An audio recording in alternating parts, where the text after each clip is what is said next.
नमस्कार, स्वागत है आपका वन इंडिया की खास पेशकश रन बांकुरे में। आइए आज बात करते हैं 1971 में विश्व के नक्शे पर एक नए देश के जन्मदाता और रोबेले मूंछों वाले, हर बात में तुरंत स्मार्ट सा जवाब देने वाले भारत के पहले फील्ड मार्शल सैम मानेकशॉ के बारे में।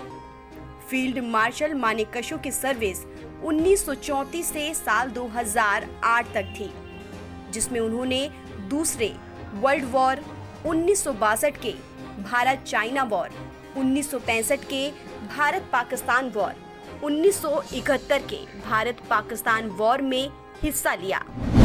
भारत चाइना वॉर और उसके बाद की सारी लड़ाइयाँ मानेकशॉ की लीडरशिप में लड़े गए थे। उन्हें करीब से जानने वालों का मानना था कि सैम मानेकशॉ हर इंच से एक पक्के आर्मी वाले थे। वो कहते थे कि अगर कोई सिपाही कहता है कि वो मौत से नहीं डरता, तो या तो वो झूठ बोल रहा है या फिर वो गोरखा है। सेना में सैम मानेकशॉ कारनामों की आधी जानकारी देने के लिए तो एक पूरा उपन्यास लिखना होगा, पर आइए उनसे जुड़ी कुछ दिलचस्प किस्से साझा करते हैं।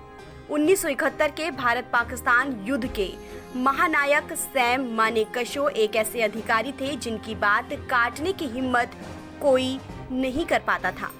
उन्होंने तत्कालीन प्रधानमंत्री इंदिरा गांधी से साफ शब्दों में कह दिया था कि अभी सेना युद्ध के लिए तैयार नहीं है। इसके बाद इंदिरा गांधी को उन्हें तैयारी के लिए कुछ महीनों का समय देना पड़ा। दिसंबर 1971 में जब भारत पाकिस्तान युद्ध हुआ तो मानेकशॉ ने भारत को अब तक की सबसे शानदार सैन्य जीत का तोहफा दिया।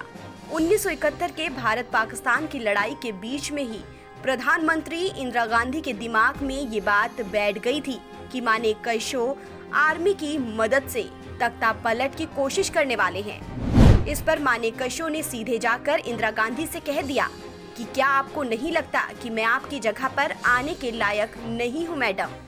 आपकी नाक लंबी है, मेरी नाक भी लंबी है, लेकिन मैं दूसरों के मामलों में नाक नहीं घुसाता हूँ। लड़ाई के मैदान में 7 गोलियां लगने के बाद जब जनरल मानेकशॉ मिलिट्री अस्पताल पहुंचाए गए, तब डॉक्टर ने उनसे पूछा कि क्या हुआ मानेकशॉ? मानेकशॉ का कहना था कि अरे कुछ नहीं, एक गधे ने लात मार दी।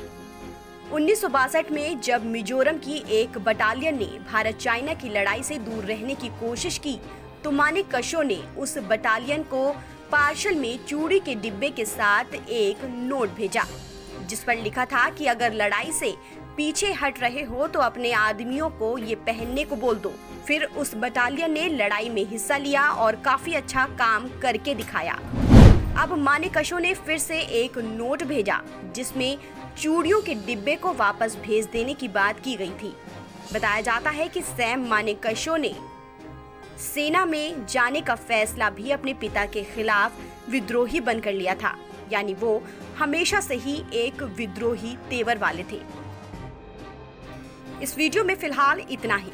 हमारी दी गई जानकारी आपको कैसी लगी, कमेंट करके जरूर बताइए।